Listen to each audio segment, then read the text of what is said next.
Prezados amigos, vamos agora dar sequência às gravações de nossos vídeos sobre os quais já tenho anunciado. Vamos ao primeiro tema que eu relacionei: o bode da profecia e a verdade que foi jogada por terra, como está no capítulo 8 do livro de Daniel. Bem, eu queria nessa primeira parte desse tema, que eu acho que vai ser em duas partes, ou talvez três, focar o assunto na perplexidade que causa essas informações que tenho prestado e se baseiam na doutrina do pecado original, nos efeitos da doutrina do pecado original, como já tenho mostrado. São gravíssimos os efeitos da doutrina do pecado original. Ela insere um componente no relacionamento entre Deus e o homem que não se pode resolver, que não é intransponível, cria um muro entre Deus e o homem. Porque insere um pecado no ser humano que não tem remédio, que não tem salvação para ele, que não tem perdão para esse pecado. Porque Cristo não morreu na cruz para perdoar um pecado que está em nós, que não foi nós que cometemos. Então, eu queria bem mostrar para vocês que essas informações que eu trago aqui, elas se baseiam no escrito sagrado. Só a minha referência, a minha fonte é o escrito sagrado. E o que eu tenho falado está de capa a capa da palavra de Deus. E eu tenho visto aí alguns grupos saírem em defesa do Evangelho, da palavra de Deus, da Bíblia, inclusive o pastor Silas Malafaia, de forma veemente contra uma informação que circulou na internet, de alguém que disse que a palavra de Deus, que a Bíblia deveria ser atualizada. Então saíram vários grupos em defesa da palavra de Deus, que isso não procede e tal, condenando a atitude de onde se originou essa informação de que a Bíblia precisaria ser atualizada. Inclusive o pastor Silas Malafaia, de forma veemente. Pois bem, acho muito válido, acho importante isso e de fato é uma incoerência sem dimensão, né? A palavra de Deus, ela é atual, sempre atual, passa-se séculos e séculos e ela é atual. Então não cabe qualquer atualização sobre a palavra de Deus. Mas esse aí é outro tema. Agora o que eu quero mostrar é o seguinte: eu estou falando coisas aqui que as pessoas estão perplexas. Mas está escrito na Bíblia. Então eu convido essas pessoas. Aliás, o convite sai como um desafio construtivo, um desafio do bem, vamos dizer assim, onde quem ganhar é a palavra de Deus. Como eu já disse, eu não tenho a menor pretensão em disputar conhecimento, não tenho pretensão em criar outra igreja. O que eu pretendo é resgatar uma parte da sã doutrina. Pelo menos. Então não existe a menor vaidade pessoal, pretensão pessoal, nada. Então eu lanço um desafio construtivo. Que venham me contradizer, mas tragam informações baseadas no escrito sagrado. Não venha com informações de outras fontes, tá? Porque as minhas palavras, as minhas convicções, elas se originam dentro do escrito sagrado, somente. E não abro mão disto. Sou maior, sou um grande, eu defendo a palavra de Deus com unhas e dentes também. Entendeu? Entender? Então, essa é a realidade. Se alguém tiver interesse em me contradizer, que venha. É forte essas informações que eu tenho prestado. Imagine vocês que a vida inteira eu mesmo aprendi que Cristo ressuscitou fisicamente. Não existe isso. Vamos lá para o livro de Coríntios, capítulo 15 de 1 Coríntios. Vamos na Bíblia toda. Vamos olhar na Bíblia toda. Lá no Éden, onde é que se tira essa conclusão de que o corpo físico se ressuscita? Não existe isso na Bíblia. Atenção, senhores, pastores, pregadores, evangelistas e conhecedores da palavra, pessoas que têm responsabilidade de manejar a palavra. Não existe na Bíblia qualquer informação dizendo que que o corpo físico se ressuscita, muito menos o de Jesus. Imagine você, o corpo de Jesus Cristo, ele é oferta. Como é que vai ressuscitar algo que é oferta? Presta atenção. Se o corpo de Jesus Cristo ressuscitasse, nossa fé seria em vão, porque ele morreu pelos nossos pecados. O corpo físico de Cristo é oferta, é holocausto por nós, se fez propiciação por nós. Está lá em Hebreus 10:10, em várias partes da Bíblia, de capa a capa nós encontramos isso. Vai lá em Levítico 16, que vocês vão encontrar essa informação também. Vai lá na Bíblia toda, vocês vão encontrar isso. O corpo físico é oferta. Efésios 5, versículo 2. O corpo físico é oferta. É a palavra de Deus. Tragam aqui, venham me contestar. Quem quiser. Eu estou desafiando. Repito, desafio no bom sentido. Para que a palavra de Deus saia vencedora. Entenderam bem?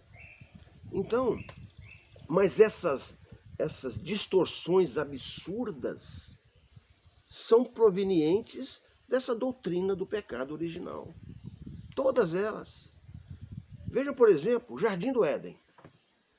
Você sabia? São informações são vídeos que eu vou postar aqui. O Jardim do Éden é a terra. Todo ser humano nasce no Jardim do Éden. Mas a doutrina do pecado original colocou o Jardim do Éden há milhões de anos do homem. Aquele paraíso fantástico. Não! Vejam, você que está me ouvindo, você nasceu no Jardim do Éden, da mesma forma que Adão. Que hoje esteja destruído ou mal cuidado, bem deteriorado, isso é um fato. Não é o mesmo Jardim do Éden que estava lá em Adão.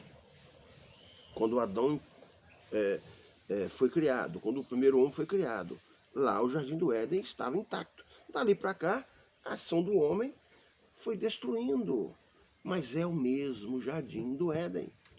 O mesmo lugar que Adão nasceu, onde Adão foi posto, é o mesmo lugar onde você e eu, todos nós, nascemos. É aqui. O Jardim do Éden é aqui. É a Terra. É o planeta Terra. Então, essa doutrina do pecado original, ela cria uma distância infinita entre Deus e o homem. Outra coisa, eu estou falando rapidamente sobre esses assuntos que virão em vídeo depois. Pecado. Ora, a doutrina do pecado original, ela insere uma separação gigantesca entre Deus e o homem.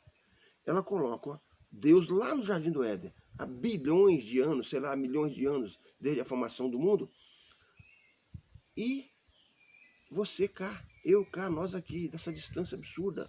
Mas eu quero te mostrar o seguinte, Deus não estava lá no Jardim do Éden. Ou melhor, Deus estava lá no Jardim do Éden, mas está com você no dia que você nasce.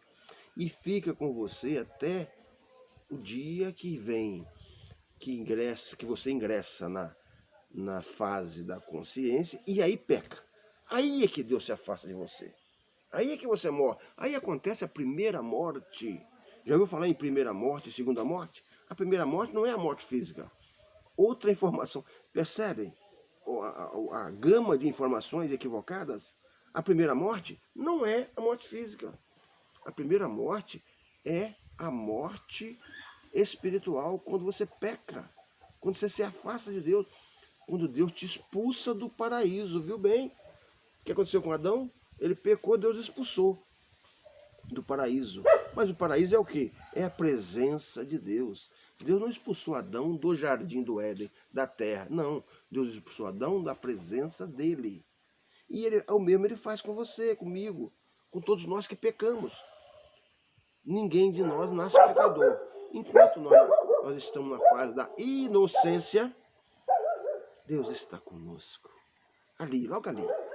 30, 40, 50, 70 anos atrás, no máximo. 100 anos, vamos dizer. Quando você nasceu.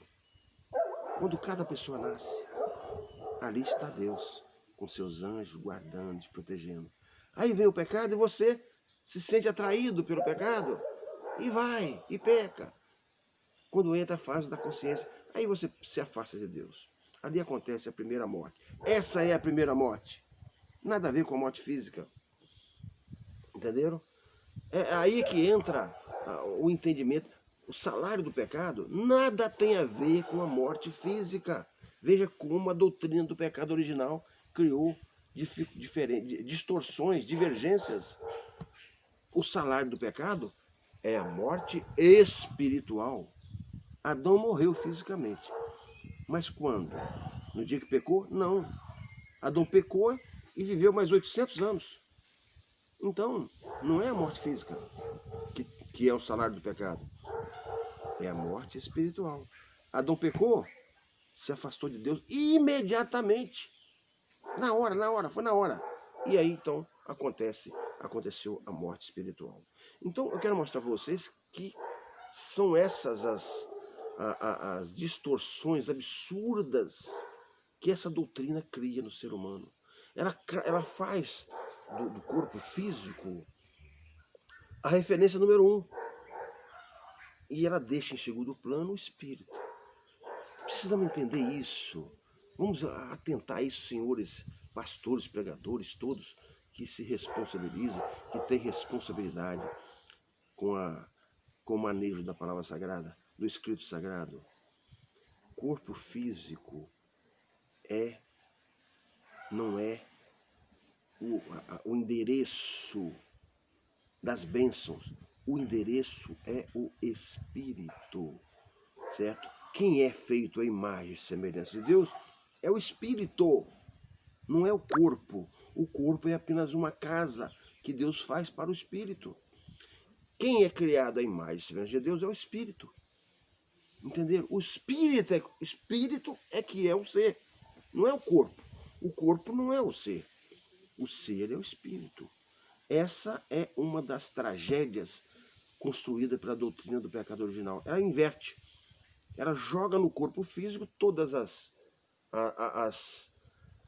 pretensões, né? Faz do corpo físico a referência. E esquece o espírito, né? Mas está lá em João 4, me parece que versículo 24, alguma coisa assim. Deus é espírito. Entendem? Deus é espírito. Está lá em Coríntios 3,17, 2 Coríntios 3,17, o Senhor é espírito. Você percebe? Deus é espírito, o Senhor é espírito. Então, o Senhor não é carne, Deus não é carne.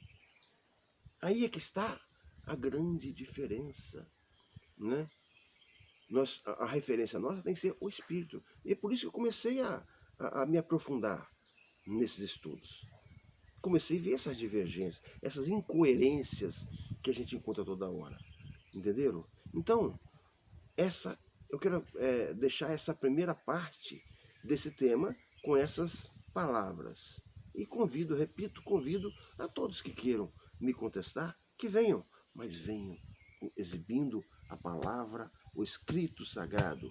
Não venham com outras fontes. Curioso, sabe o que acontece? O curioso é que, há uns dias atrás, um pastor me confrontou. Um tempo atrás, um pastor me confrontou. E disse, isso é verdade. Não, você está certo, você está certo. É isso mesmo, que você fala e tudo. Mas eu aprendi na faculdade assim e não vou mudar. Então, percebe que o que importa é o que eles aprenderam. O que importa é o que o homem ensina. O que importa é que a tradição ensina. Então, as pessoas não estão preocupadas com a palavra de Deus, com o que está no Escrito Sagrado. Daí aconteceram tantos distanciamentos. Vamos estar atentos. Daí aconteceu o afastamento da sã doutrina, porque passou a se dar ao corpo valor exagerado e ao espírito nenhum valor. E aí aconteceram tantas tragédias, tantos desencontros, tantas desinformações na igreja. Agradeço a atenção de todos e vamos agora para a segunda parte.